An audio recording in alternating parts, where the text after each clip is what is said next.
I'm a fucking student of war. I know all the warriors from Charlemagne, Achilles, the #1 warrior of all warriors. From then Alexander, Napoleon, I know them all. I read them all, I studied them all. I know the art of fight, I know the art of war. That's all I ever studied. That's why I'm so feared. That's why they feared me when I was in the ring, because I was an annihilator. That's all I was born for. And now those days are gone. It's empty. I'm nothing. I'm working on being the art of humbleness. Can you believe in me? That's the reason why I'm crying, because I'm not that person no more. And I miss them. Because sometimes I feel like a bitch. Because I don't want that person to come out, because if he comes out, hell is coming with him. And it's not funny at all. It must sound cool, like I'm a tough guy. It's just, I hate that guy. I'm scared of him. Life is beautiful, but you have to accept the good and the bad as being beautiful. You can't accept the good. Oh, this is beautiful. Then we lose somebody. Our life sucks. Life is beautiful because life gave us the ability to just know them on our journey in life. We met them. We loved them. We cared about them. They cared about us. That's the purpose of life. Just to enjoy what we had, what we journeyed through it. Because sometimes we don't understand, like, what is this thing? What is my purpose? Why am I here? Why do I have to go through this pain? Why do I have to go through this fear all the time? Why can't it just be peaceful all the time? Then it wouldn't be life. You know, it wouldn't be life. We have to take life at its terms, life on life terms, not life on our terms. You know, we have to live life on life terms. I'm aware that a lot of people next to me watch me and may look up to me and think I'm a certain kind of guy, I'm a good guy, but they have to understand that I'm not worthy of praise. I mean, God is worthy of praise. It's true. And they do these things. I used to look at YouTube and I see guys have Mike Tyson, immortal, Mike Tyson, God, and I'm not worthy of that.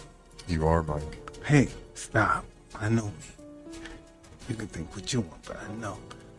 Not for somebody to praise me or anything, no. I'm always just Mike. I was one of those people that worship people because I had nothing. Imagine how low I had to be to worship a nothing. Somebody that's nothing, and I worship them. And that's why I live the life that I live now. Because you knew me 20 years ago, and that guy's kind of dead now. You know, but that wasn't easy. You know, that guy didn't want to leave. He wasn't leaving easy. He fought, screamed and cried and scratched all the way till he died. You know? And I'm very grateful. In order to succeed, they have to be flawed. They have to experience some kind of shame in their life that won't allow them to be in the position they believe was overwhelming to them psychologically and emotionally and physically. Even to this day right now, I have to check myself. Always check myself. Yeah. You know, my wife is my consciousness. Yeah. Why is my masculinity in a woman? Because my mother fucked me up. That's why my masculinity is in a woman. Why am I so overbearing to my wife? My wife must say, this is overbearing. As long as you love me, but it's too much. I know she must think that. You have to be spirited and have dump and never give up and just deal with life. It's just a long line of puzzles that need to be solved. And then without that competition spirit, people are not going to do well. And they have to know about competition. Because without competition and train them, they give in under the slightest struggle. I'm very happy and I'm very proud of myself. I never understood my accomplishments as a human being until last year, perhaps. I never took myself serious, and last year I tried, and it turned out really well. Especially now, no one's gonna fight. People like talking now. They get on the stage, they get on YouTube, and they start talking. Yeah. And that's why some people are not made for handling criticism. They're just not made. Some people go off the deep end if you criticize them. Yes. Some people just can't handle it. And some of the most powerful people in the world just can't handle it. They're not mature enough to handle criticism.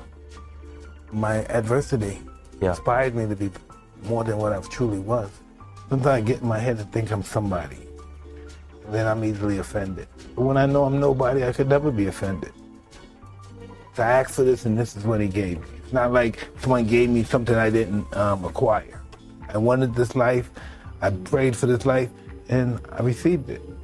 Something like this is all about change. You know, listen. You can't continue being a comedian if you're not sharpening your psyche up. Even when you're doing it right here, you're practicing your comedian act. You know, you have to continue to practice. The more you practice it, say if you practice it for a year, you'll be better if you only practice it for a month. So the more you do it, the better you become. Listen, the belief that you're going to come back is magnificent. Yeah. The belief to know that we're going to wake up in the morning. Imagine if we went into life like that. Greatness is the willingness to die. That's greatness.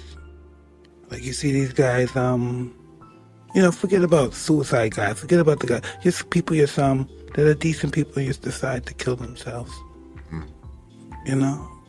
What makes the person does that? And they do it at young age, 15, 16. And it's just, how do you say it?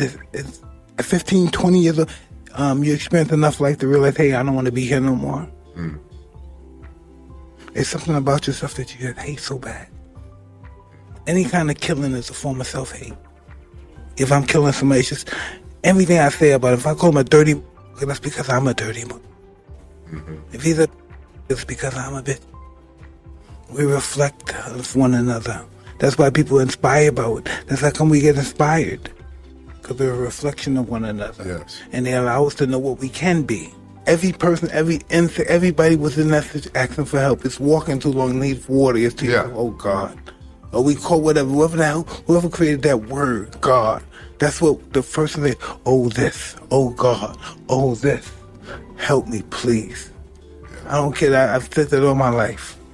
Yeah. I said that when I was in the stages of not believing. I said that. Yeah. I don't care, all the non-believers, all the atheists, when it's the last moment of our life, we say, oh God, please help us. Or whatever we call God, oh God, please help us. Or whatever we know that's bigger than us, we say, please help us. Even we don't believe, please help us. The moon, the sky, the birds, help us. Never stop believing in yourself. Don't ever. The power of belief is just invariable, impregnable. Power of belief. Confidence breeds success, and success breeds confidence. Confidence applied properly was a bastard genius. It's not like the belief. It's real shit. I'm only here because I believe. I'm not nervous, I'm scared. I'm scared. Yeah. Because I'm a scary guy. Because I've been picked on all my life. I've been abused all my life.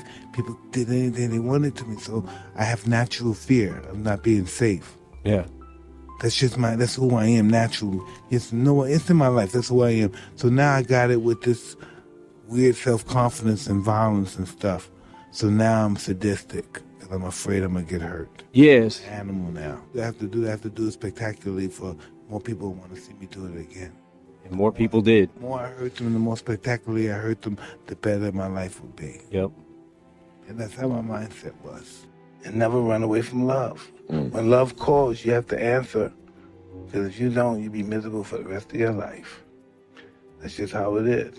You're trying to defend yourself from life. It doesn't help work, or you wind up making a fool of yourself. What's going to happen is going to happen. Don't take life too serious. You stress too much. When somebody could think.